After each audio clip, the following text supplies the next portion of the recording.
গজালিয়া আদর্শ মাধ্যমিক বিদ্যালয় কচু ও বাগেরহাটের পক্ষ থেকে তোমাদের শুভেচ্ছা ও অভিনন্দন জানাচ্ছি।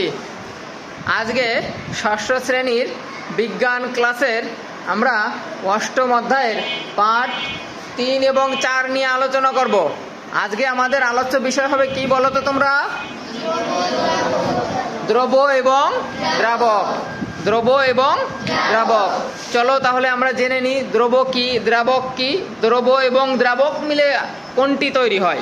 ঠিক আছে, আমরা ইতিমধ্যে জেনেছি দ্রব এবং দ্রাবক মিলে কি তৈরি হয়? দ্রবণ। কি তৈরি হয়? দ্রবণ। এখন একটা কথা হলো দ্রবটা কি আর দ্রাবকটা কি, তাই তো?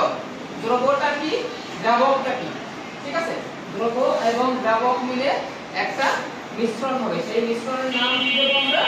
দ্রবণ। ঠিক আছে, তোমরা এখানে দ্রব এবং দ্রাবক দুইটা জিনিসের সংমিশ্রণে কি তৈরি হবে? দ্রবণ। ঠিক আছে, তোমরা আমার হাতে একটা বিকার দেখতে পাচ্ছ? একটা বিকার দেখতে পাচ্ছ? এর ভিতরে কি রয়েছে?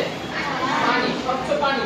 এটা দেখা যাচ্ছে কিন্তু স্বচ্ছ পানি, খুব স্বচ্ছ পানি রয়েছে। ঠিক আছে, আর এখান থেকে এই যে পলিথিনের ভিতর কি আছে? রং। পলিথিনের ভিতর কি আছে? রং। আমার হাতে কি আছে? একটা পানি আছে আর এর মধ্যে কিছু রং আছে।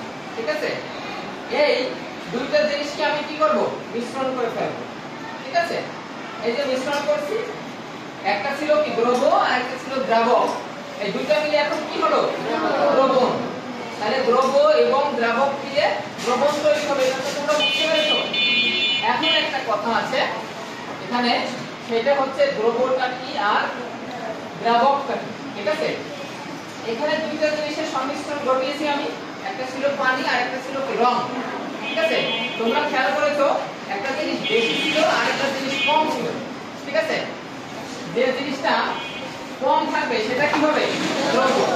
ঠিক আছে, দ্রব। আর যে জিনিসটা বেশি থাকবে সেটা কি হবে? দ্রাবক। দ্রাবক সবসময় দ্রবকে দ্রবীভূত করবে। ঠিক আছে, দ্রাবক সবসময় দ্রবকে দ্রবীভূত করবে। আমরা আরেকটু যদি দেখি তাহলে আমরা এখানে দেখতে পাবো, এখানে কি আছে? কোন কালার আছে? হলুদ কালার আছে না? আমরা এখান থেকে এবার কিছুটা লবণ নিয়ে নেব। কি নিচ্ছি এটা? এটা কি নিচ্ছি? তুমি দাঁড়াও তো, এটা কি নিয়েছি? লবণ। আর এটা কি? এটা পানি, পানি মিশ্রিত রং। এখানে দুইটা জিনিস আছে, একটা জিনিস পরিমাণ বেশি আছে আর একটা পরিমাণ কম আছে। যেটা বেশি আছে এটা আমরা কি বলবো? দ্রাবক।